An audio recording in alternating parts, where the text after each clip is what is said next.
어떤 시골 마을에 심한 가뭄이 들었습니다. 그래서 농사를 지을 수가 없었어요. 저수지는 말랐습니다. 그래서 시골 교회 목사님이 성도님들한테 오늘 저녁 식사하시고 저녁에 비가 오게 해달라고 기도합시다 라고 광고하고 동네 사람들을 다 모이도록 했습니다. 그래서 동네 사람들이 저녁 식사를 드시고 교회로 다 모였습니다. 가물어서 농사를 지을 수 있는 물이 없으니 비가 오게 해달라고 기도하십시다. 그리고 저수지에 물이 없으니 저수지에 물이 가득 채워달라고, 비가 흡축하게 오게 해달라고 기도하십시다. 합심으로 기도했어요. 한 30분 이상 기도했나 봐요. 뜨거웠습니다. 1시간 정도 기도했나 봐요. 기도 열기가 막 뜨거웠습니다. 애들하고 청년하고 어른들하고 할 것 없이 같이 기도했습니다. 그런데 저녁 늦은 시간쯤 한 3시간 지나니까 비가 오기 시작했습니다. 그래서 성도님들은 와, 하나님 역사하셨다. 우리가 모여서 기도하니까 하늘에서 비를 주셨다. 박수치고 감사하면서 할렐루야 응답이다 라고 기뻐했습니다. 끝나고 나가는데 비가 오는데 다들 주춤거리는데 어떤 어린아이 하나만 우산을 들고 걸어 나가는 겁니다. 애야, 너 어떻게 우산이 가져왔니? 집사님, 우리 비 오게 해달라고 기도했잖아요. 그래서 우산을 준비해 왔습니다. 그러더라는 거예요. 어른들은 비가 오기를 기도했으면서도 우산을 준비해 오지 않았습니다. 어린아이는 우산을 준비해 왔습니다. 우리가 기도하면 이와 같이 역사가 일어날 것을 바라보고 믿고 나가야 될 줄로 믿습니다. 아멘. 할렐루야.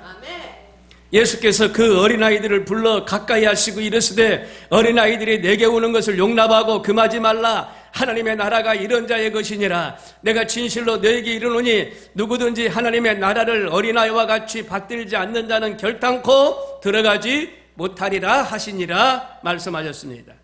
오늘은 어린이 주일입니다. 제가 자랄 때는 집집마다 동네마다 어린아이들이 많았습니다. 평균 6명, 7명이었습니다. 그때는 농사가 주업이던 시절에는 많은 일손이 필요했기 때문에 그랬는지도 모르겠습니다. 6.25 전쟁 이후에 콜레라와 그리고 장티푸스, 악질 질병으로 인하여 어린아이들이 태어나며 많이 죽었습니다.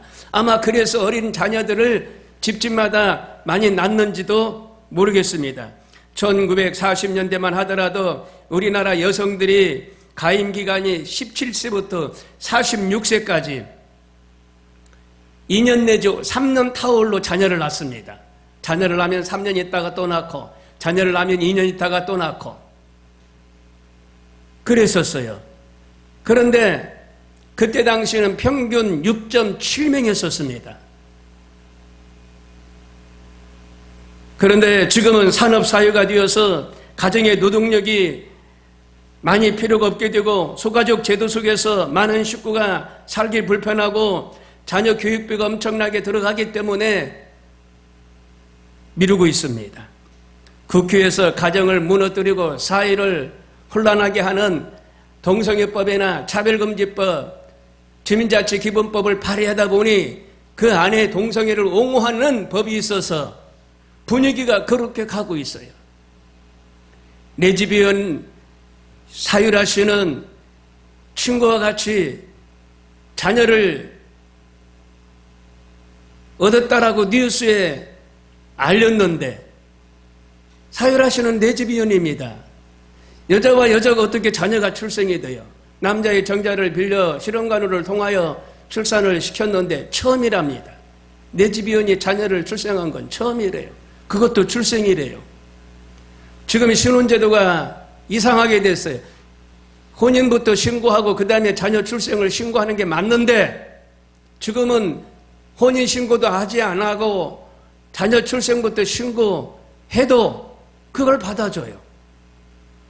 지금은 최씨면 아버지가 최씨면 최씨 성을 따라서 살았는데 어머니가 박씨면 이제 박씨 성을 써도 되고 최씨 성을 써도 되고 상관이 없게 돼요. 애들이 자라서 얼마나 정체적으로 혼란이 오겠어요. 아니, 나중에 재산을 물려줄 때는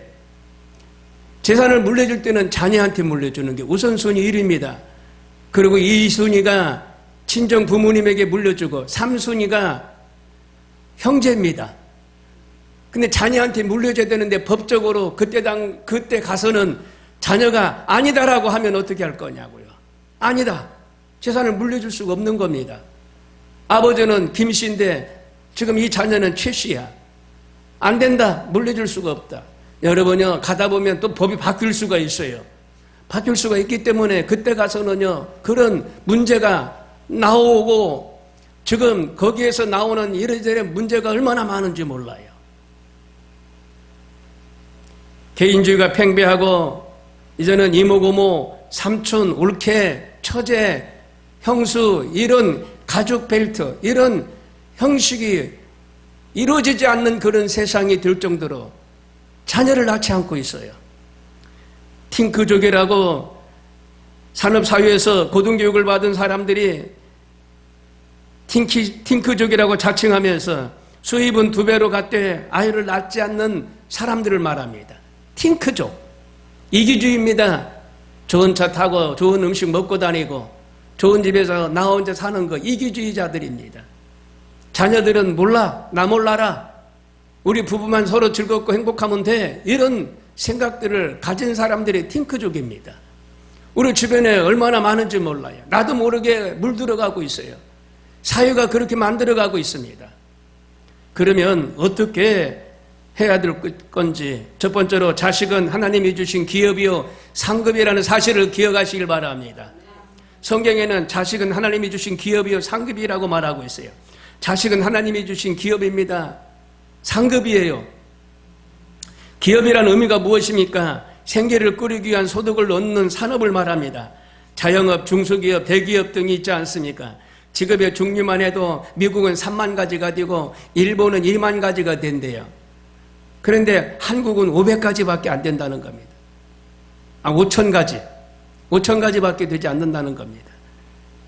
하나님이 주신 기업은 뭐냐? 바로 자식입니다. 자식은 하나님이 주셔서 우리에게 생계를 꾸리며 소득을 이어갈 수 있도록 하셨어요. 시편 127편에 보니까 자식은 여호와의 주신 기업이요 태 열매는 그의 상급이로다. 기업이라는 것은 히브리어로 나하라라는 말입니다. 나하라, 이게 기업이라는 뜻이에요. 그런데 조상대들이 물려받은 토지나 재산, 현물 같은 것을 이어받을 수 있는 자격 있는 사람을 나하라라고 말합니다. 그래서 자식은 하나님이 주신 기업이라는 거예요. 자녀가 그 기업을 물려받는다는 겁니다. 시편 128편 5절에 보니까 여호와께서 시온에서 내게 복을 주시릴지어다. 너는 평생에 예루살렘을 복을 보며 내 자식의 자식을 볼지어다. 이스라엘 평강이 있을지어다 하셨습니다. 하나님께서 상급을 주신다는 겁니다. 자식을 통하여 기뻐하고 자랑할 거리가 생기고 복이 된다는 겁니다. 잠언서 17장 6절에 손자는 노인의 면류관이요 아비는 자식의 영광이라 말씀하셨어요. 여러분, 하나님의 은혜 안에서 심히 번성하고 창대케 되는 역사가 있길 바랍니다. 심히 번성케 되고 창대케 되는 거예요. 자녀를 하나님이 주시는 대로 여러분 낳으시고 자녀가 기업이라는 사실을 잊지 않기를 바랍니다. 100년 전에 중국의 남방에 송 전도사님이 살았었어요. 송 전도사님은 신앙심이 좋았습니다.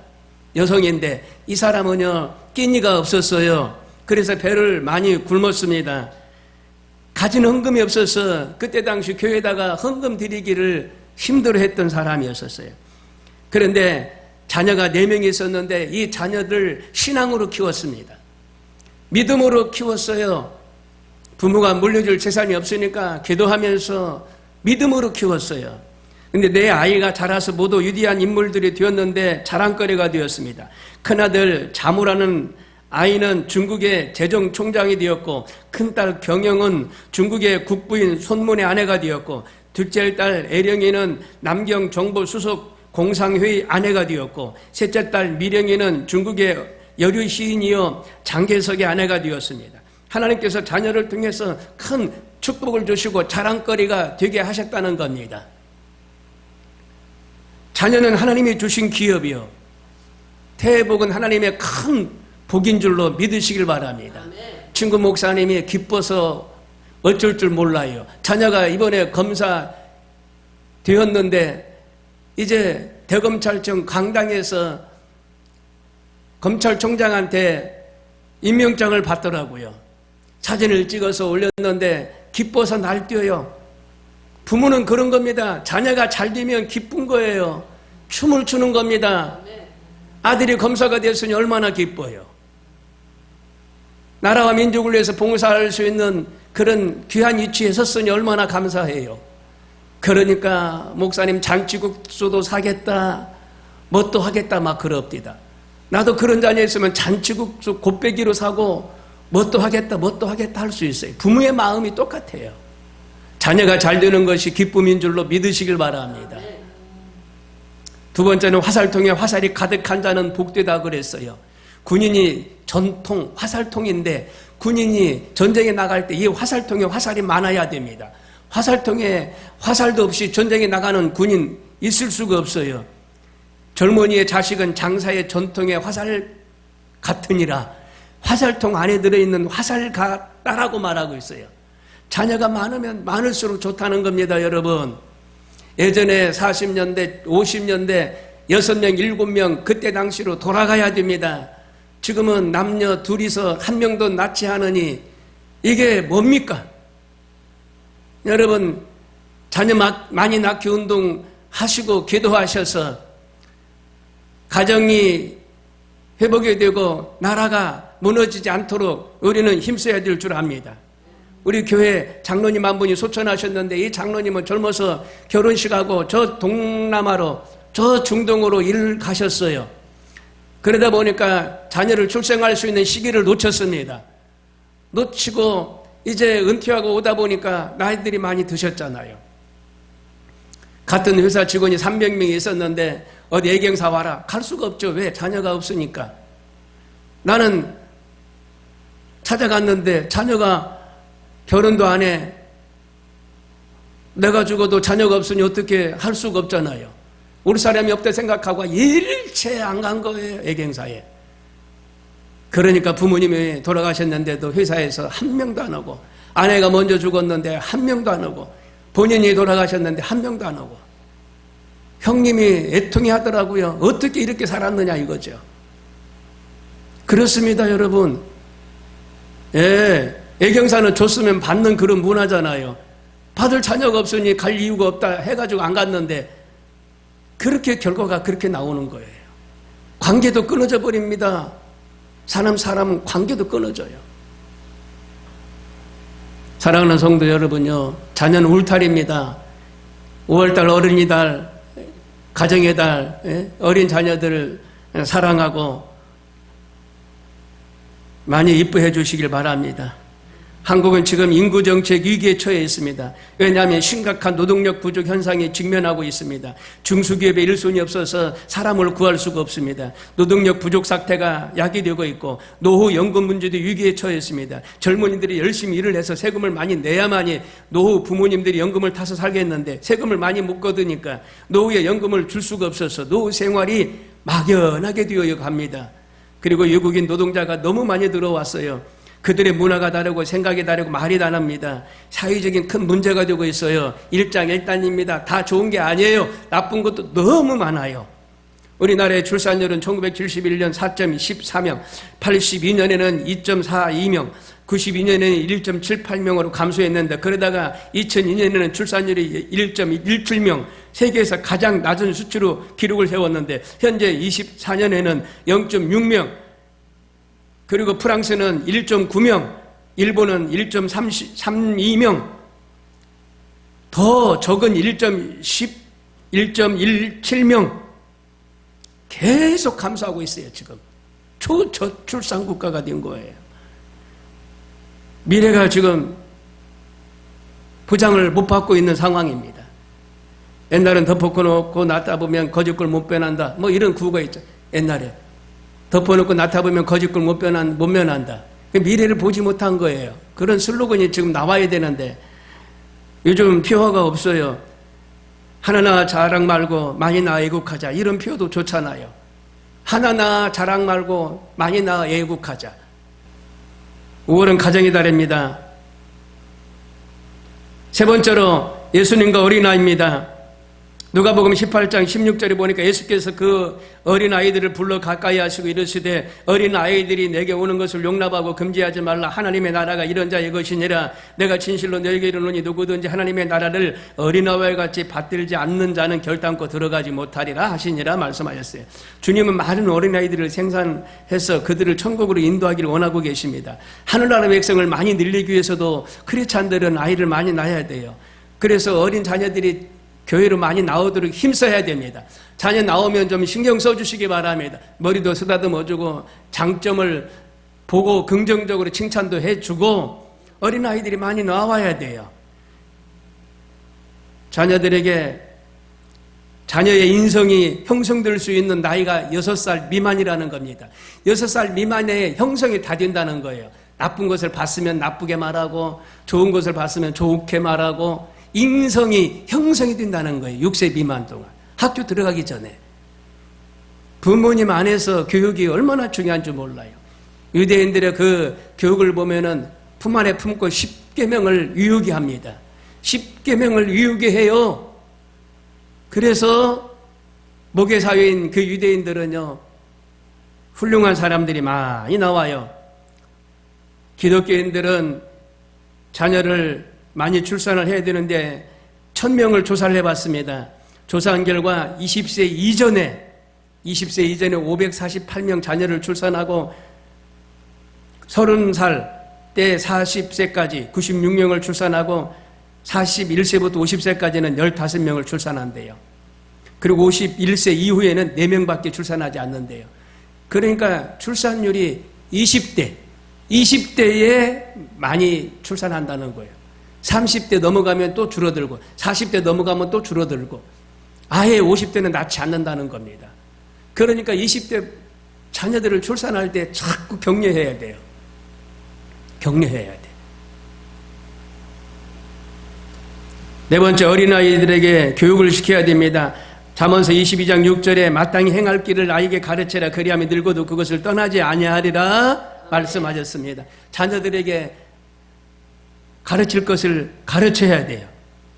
집사람이 고향이 구례 화엄사입니다. 거기 지리산이 있는데 거기 절이 큰 게 하나 있습니다.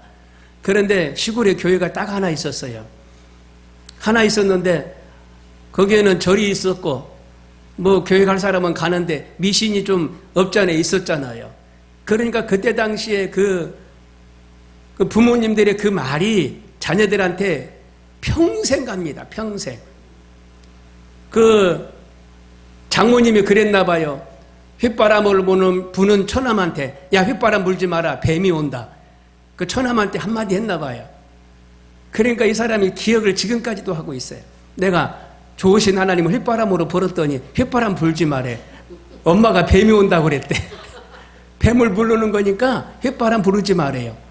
미신적인 말이잖아요. 어렸을 때 들었는데 그게 각인이 돼가지고 지금 60이 넘었는데도 그 얘기를 합디다. 예수님 믿고 있는데도 그 얘기를 해요. 부모님의 그 말 한마디가요 평생 갑니다. 평생. 저는 엄마한테 이런 얘기 들었어요. 아이고 우리 아들이 키만 좀 컸으면 이 말을 하시더라고요. 이 말. 근데 그때는요 잘 들었는데 뭐라고 말 못했어요. 그때 우리 아들이 키만 좀 컸으면 그러시더라고. 그 말이 평생 가요. 평생. 평생. 제가 167인데 키만 컸으면 제가 정말 지혜종을 안 하고 아마 경찰관이 됐을 거예요. 경찰관 들어간다고 젊었을 때 들어갔는데 다 합격해가지고 이 키가 작아가지고 거기서 떨어지더라고. 면접에서 키가 떨어지더라고.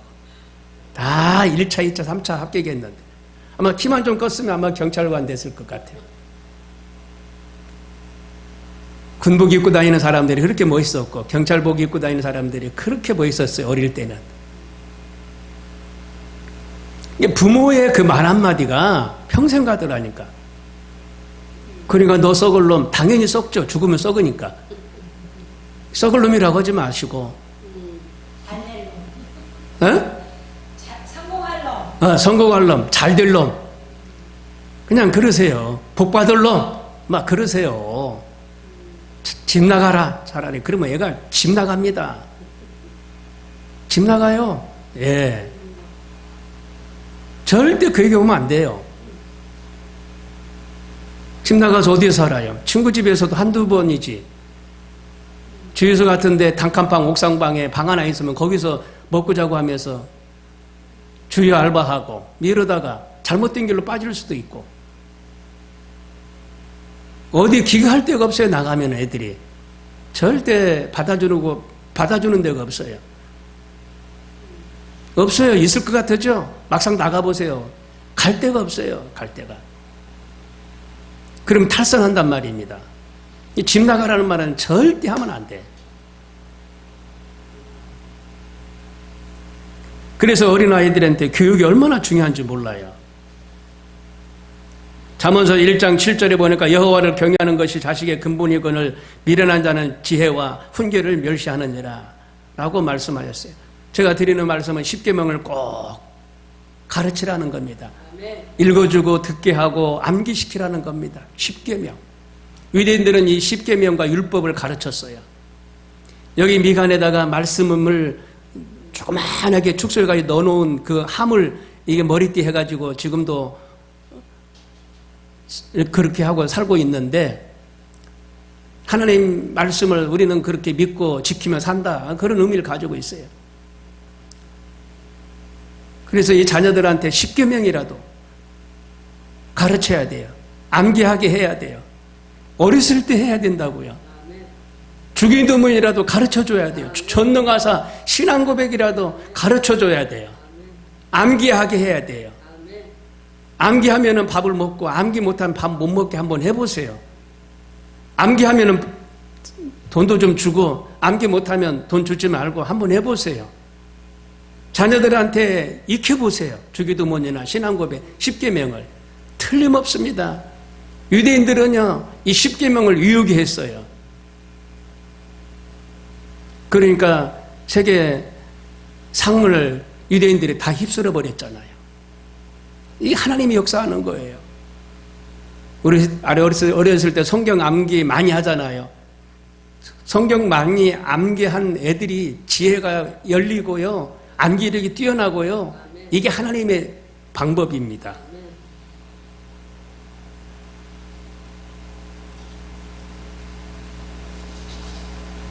오늘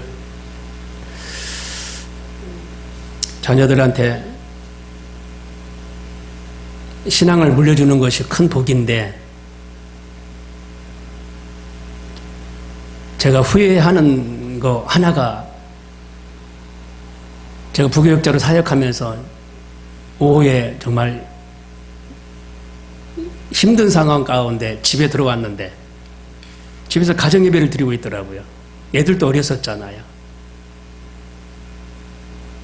근데 그때 내가 뭐 때문에 그 가정의 예배를 짜증냈는지 몰라요.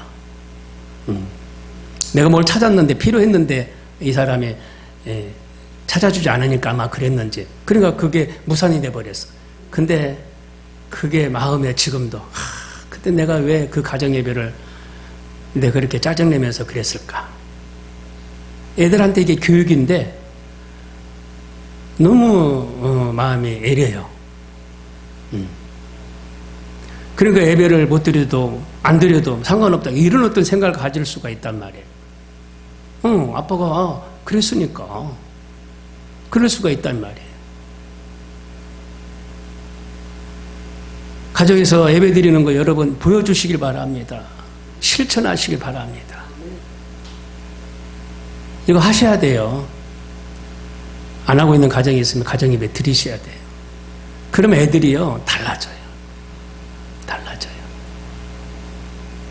성장하면서 여러분 기독교인들하고 대화를 해보시고 기독교인 아닌 사람들하고 대화를 한번 해보세요. 영적인 파장이 달라요. 영적인 파장이. 벌써 느낌이 달라요. 대화가 안 돼. 대화가. 되긴 되지만 영적인 파장이 달라요.